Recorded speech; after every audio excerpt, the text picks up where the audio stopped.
Hello, this is Mr. Rahman, and today we're going to be reading Chapter 14 of The Giver by Lois Lowry. It was much the same, this memory, though the hill seemed to be a different one, steeper, and the snow was not falling as thickly as it had before. It was colder, also, Jonas perceived.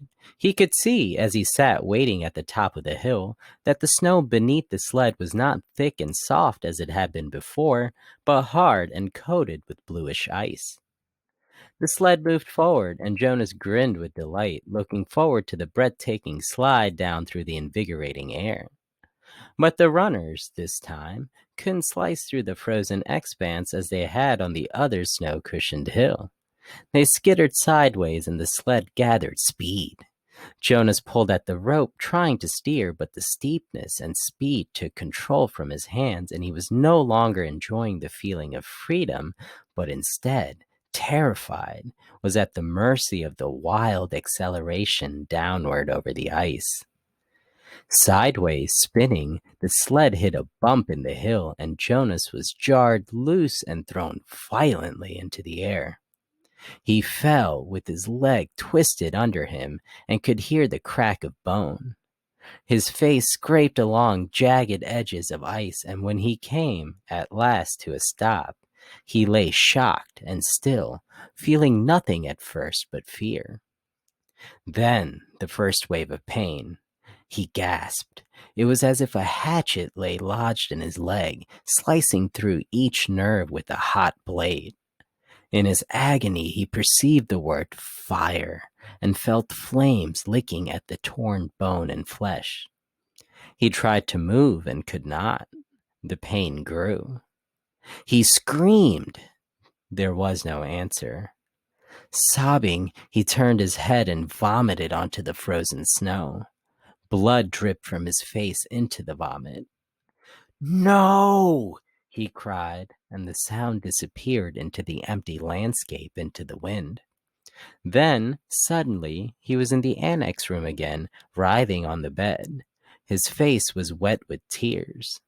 Able to move now, he rocked his own body back and forth, breathing deeply to release the remembered pain. He sat and looked at his own leg, where it lay straight on the bed, unbroken. The brutal slice of pain was gone, but the leg ached horribly still, and his face felt raw. "May I have relief of pain, please?" he begged. It was always provided in his everyday life for the bruises and wounds, for a mashed finger, a stomach ache, a skinned knee from a fall from a bike. There was always a daub of anesthetic ointment or a pill, or in severe instances an injection that brought complete and instantaneous deliverance. But the giver said no and looked away. Limping, Jonas walked home, pushing his bicycle that evening. The sunburn pain had been so small, in comparison, and had not stayed with him, but this ache lingered. It was not unendurable, as the pain on the hill had been. Jonas tried to be brave. He remembered that the chief elder had said he was brave. "Is something wrong, Jonas?" his father asked at the evening meal. "You're so quiet tonight. Aren't you feeling well? Would you like some medication?" But Jonas remembered the rules. No medication for anything related to his training, and no discussion of his training.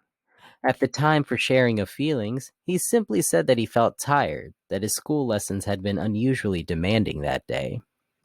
He went to his sleeping room early, and from behind the closed door, he could hear his parents and sister laughing as they gave Gabriel his evening bath. They have never known pain, he thought. The realization made him feel desperately lonely, and he rubbed his throbbing leg. He eventually slept. Again and again he dreamed of the anguish and the isolation of the forsaken hill. The daily training continued, and now it always included pain.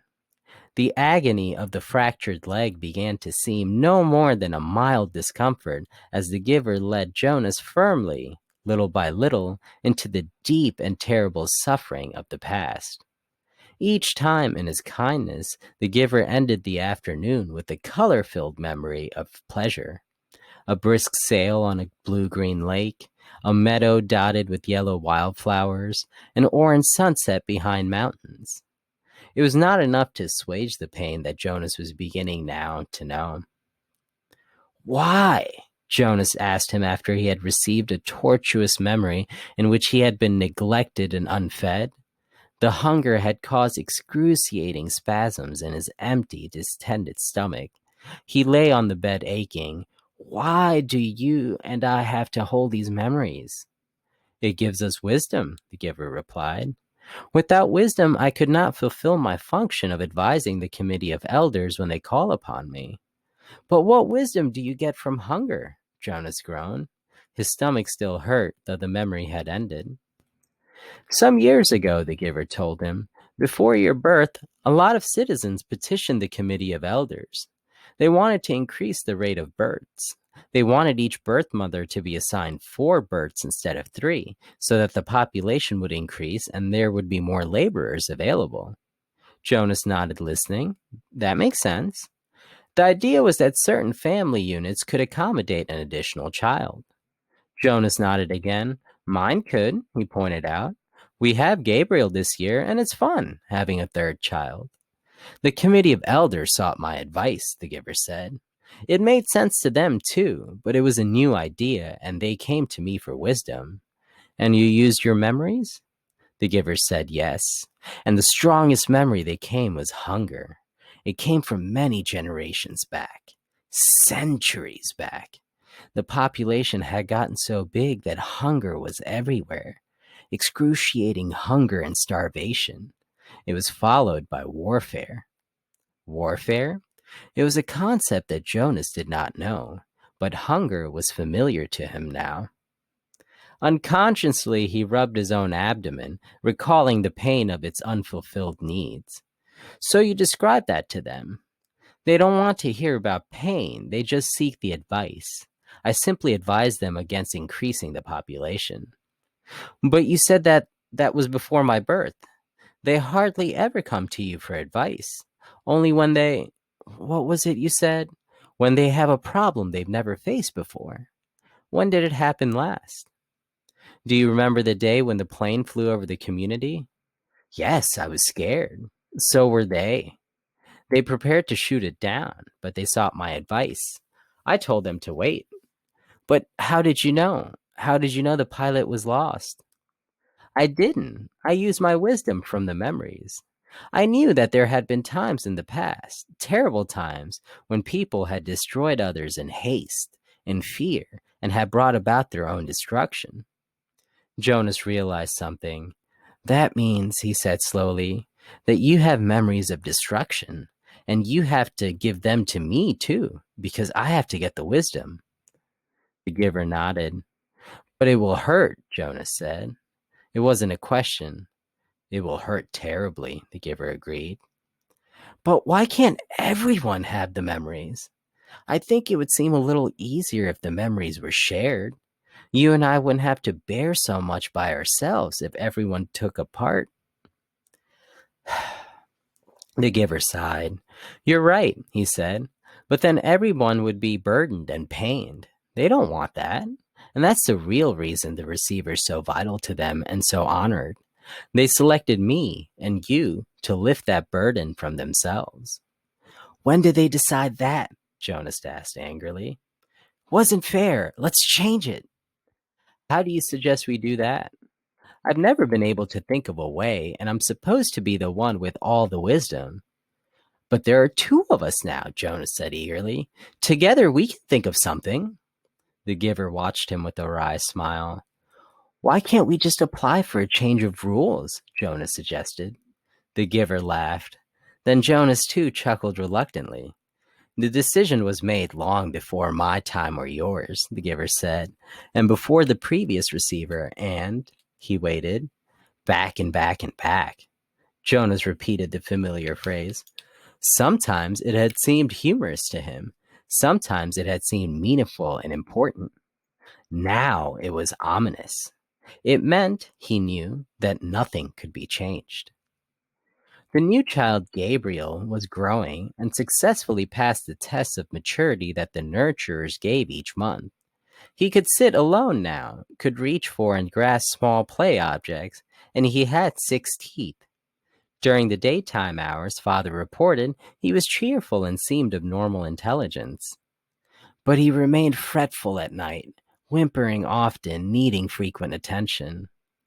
After all this extra time I've put in with him, Father said one evening after Gabriel had been bathed and was lying for the moment, hugging his hippo placidly in the small crib that had replaced the basket, I hope they're not going to decide to release him.